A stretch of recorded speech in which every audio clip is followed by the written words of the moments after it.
Bonsoir à toutes et à tous. Dans l'actualité du vendredi 24 octobre, l'intensification des opérations de lutte contre le trafic de stupéfiants continue dans le département. On y revient dans un instant. L'inquiétude des victimes de nuisances sonores aériennes face au projet de loi de finances 2026. Votre radio RGB se mobilise avec une libre antenne demain. On y reviendra en fin de journal. Et puis côté météo, demain votre journée sera pluvieuse. Comptez environ 12 pour la matinée qui resteront 12 dans l'après-midi. On le disait dans les titres, les opérations de lutte contre les trafics de stupéfiants se sont intensifiées ces derniers jours dans le Val d'Oise, mobilisant d'importants moyens policiers dans plusieurs quartiers sensibles. Vendredi 17 octobre, les forces de l'ordre sont intervenues dans le quartier des Chardonnettes à Sarcelles, théâtre 10 jours plus tôt de l'agression du maire Patrick Haddad. Cette opération a conduit à la saisie de produits stupéfiants et à l'interpellation d'un dealer présumé. Dans la foulée, la préfecture a annoncé avoir pris 3 interdictions administratives de paraître, une mesure prévue par la loi du 13 juin 2025 contre le narcotrafic, applicable aux vendeurs, guetteurs ou consommateurs identifiés à proximité d'un point de deal. Ces interdictions d'une durée d'1 mois ont été également prononcées à Pontoise, dans le quartier des Louvrais, où les policiers ont saisi de la drogue et une arme prohibée. Mardi 21 octobre, de nouvelles interpellations et de nouvelles interventions ont eu lieu dans les quartiers des Chardonnettes à Sarcelles, encore une fois, et des Carreaux à Villiers-le-Bel, aboutissant à 6 interpellations supplémentaires et à de nouvelles saisies de stupéfiants. Selon la préfecture du Val d'Oise, le département connaît une hausse notable du trafic de l'activité liée au trafic. 1370 personnes ont été mises en cause depuis le début de l'année et 6260 pour consommation ou détention. Le préfet Philippe Cour a rappelé que le non-respect d'une interdiction de paraître est passible de 6 mois de prison et 3750 € d'amende, soulignant la détermination des services de l'État à déstabiliser durablement les points de deal sur l'ensemble du territoire valdoisien. Une famille expulsée de son logement social lundi après la condamnation du fils de 22 ans pour stupéfiants, recel de biens volés et violence volontaire sur un gardien. Selon la préfecture du Val d'Oise, ces faits commis à proximité directe du domicile justifiaient la résiliation du bail par le tribunal de proximité de Montmorency en application du Code civil.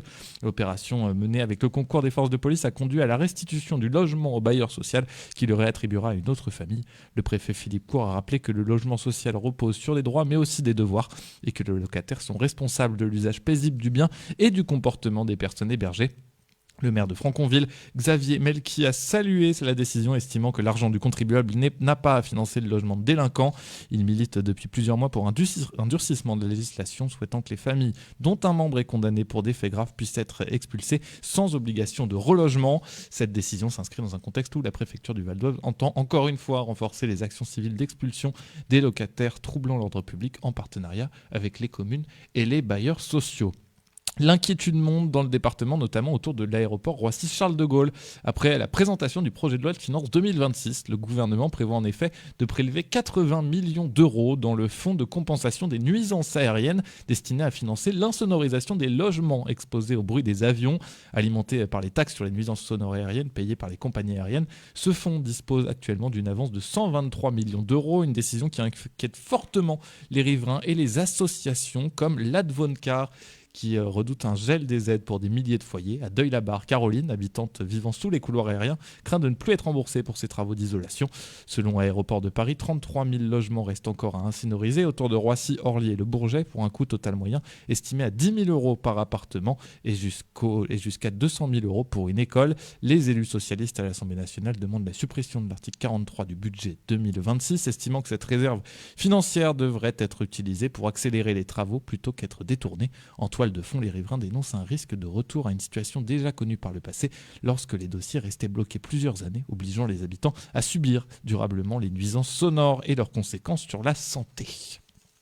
Le centre-ville de Méry-sur-Oise continue de se vider de ses commerces de proximité, suscitant une vive inquiétude chez les habitants. Boulangeries, primeurs, pharmacies, la plupart ont disparu ces dernières années, laissant place à quelques rares enseignes, une pizzeria, un kebab, une épicerie et un bar dans un cœur de ville déserté. Les causes de ce déclin sont multiples: concurrence des supermarchés en périphérie, loyer commerces trop élevés et manque d'initiatives municipales pour relancer l'activité. Les commerçants encore en place dénoncent une absence de concertation avec la mairie, tandis que les habitants regrettent de devoir se déplacer jusqu'aux communes voisines pour les achats du quotidien. Paradoxalement, la population de Méry-sur-Oise ne cesse d'augmenter, pourtant près de 1000 habitants supplémentaires en 15 ans, transformant la ville en cité résidentielle sans véritable vie-de-centre. Les habitants appellent désormais un plan de revitalisation urbaine pour redonner attractivité et dynamisme à un centre aujourd'hui à l'abandon. On l'a dit, votre radio RGB se mobilise demain avec une libre antenne spéciale dans Céric Mingros. Effectivement, vous avez sûrement vu passer ça sur les réseaux sociaux ces derniers jours. Donc effectivement, l'idée c'est de parler de la situation un peu budgétaire de ce qui nous attend, nous associations, nous radio associative. Voilà, donc l'idée c'est de libre antenne, qui dit libre antenne dit liberté. Libre et antenne. Exactement. Donc les bénévoles de l'association vont succéder, que ce soit sur l'animation de table ronde, sur l'histoire de la radio, sur des thématiques de musique autour de la radio.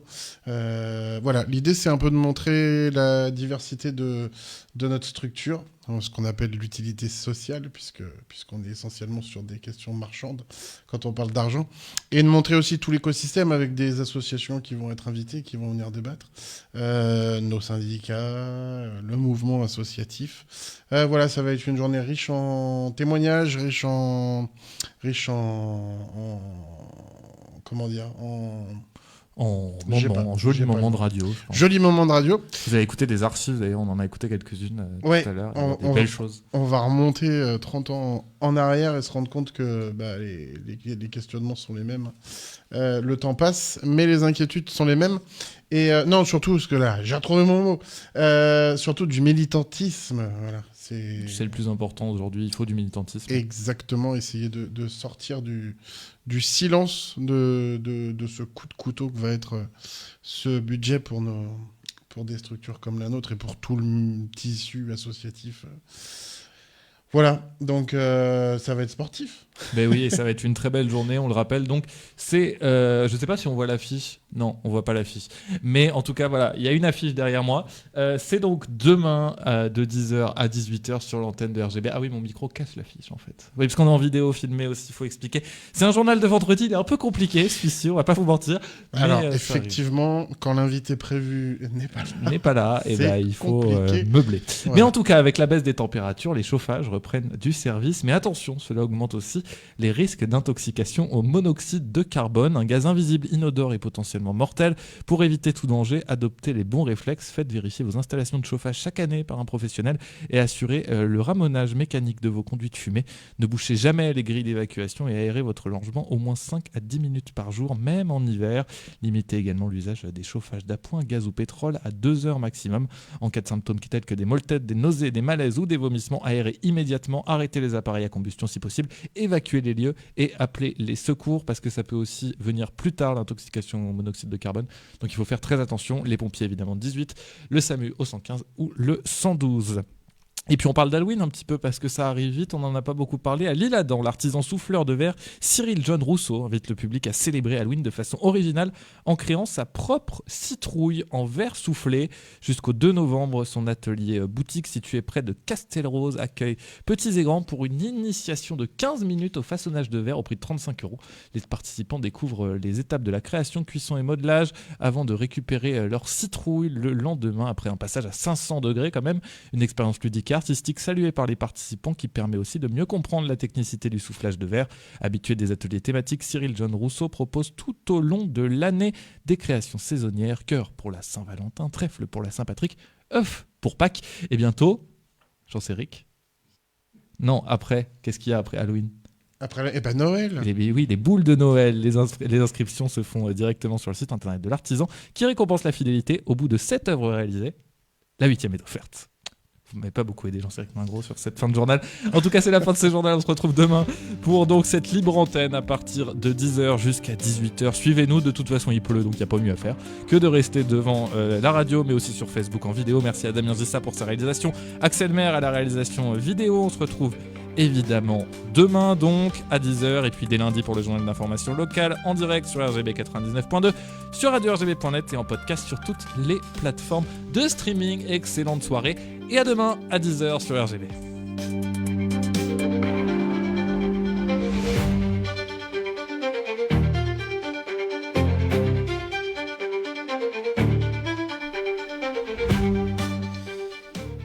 Et côté programmation, avant cette journée de mobilisation demain dont je vous montre l'affiche, voilà, juste devant moi, ça sera un moyen pour nous de faire un gros plan, ce qu'on ne peut pas faire avec ces caméras-là, voilà. Eh bien donc avant la journée de demain, il y a la soirée de ce vendredi. Et c'est une nouveauté sur votre radio locale en direct de Cergy-Pontoise. Rendez-vous à 19h chaque dernier vendredi de chaque mois, le 4e et dernier vendredi de chaque mois, avec ESS Entreprise, un magazine dédié à l'économie sociale et solidaire qui eux aussi sont frappés par les coupes budgétaires, avec Eric Lavarde de l'agence Impact. À 20h, vous avez l'habitude, c'est Vibes.com, Sam et JB reçoivent Miguel Guayacan pour un mix 100% reggae.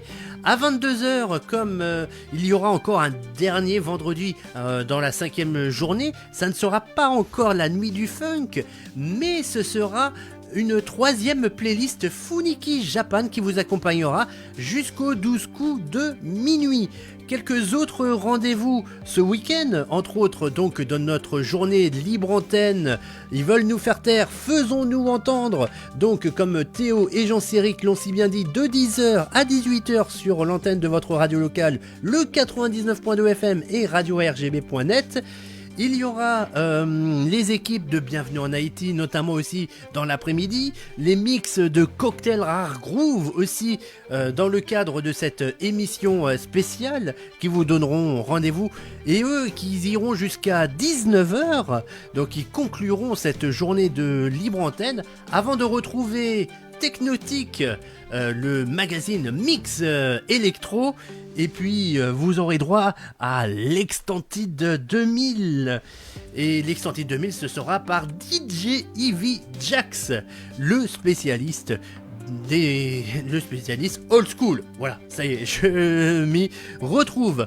À partir de minuit, comme chaque nuit de samedi à dimanche, vous avez rendez-vous avec la RGB Clubhouse Selection, une sélection de mix qui vous en fait voir de toutes les couleurs, que ce soit de la techno-musique jusqu'à la trance, en passant par la house et en passant par l'ambiance, etc., avec plein de DJ et de DJs qui nous fournissent leur set. Et tout ça nous amène au dimanche, repos dominical, où vous retrouverez entre autres Éclectique par Hervé Bemel de 10h à midi, avant un apéro jazz par Mr. Joey de midi à 13h. Ensuite vous aurez African Soul de 13h à 16h. 9-7 Show de Mr. Jack, ça sera de 16h jusqu'à 19h. Et puis Broadcast pour vous accompagner dans cette fin de week-end le dimanche soir de 19h à 21h. C'est Broadcast par Frabbabababa. Avant de retrouver vos enquêtes fiction, notamment les enquêtes de Sherlock Holmes 1984, l'adaptation audio événement du livre de George Orwell, et ensuite ça sera les grandes histoires policières. Voilà, j'ai été très complet pour une fois.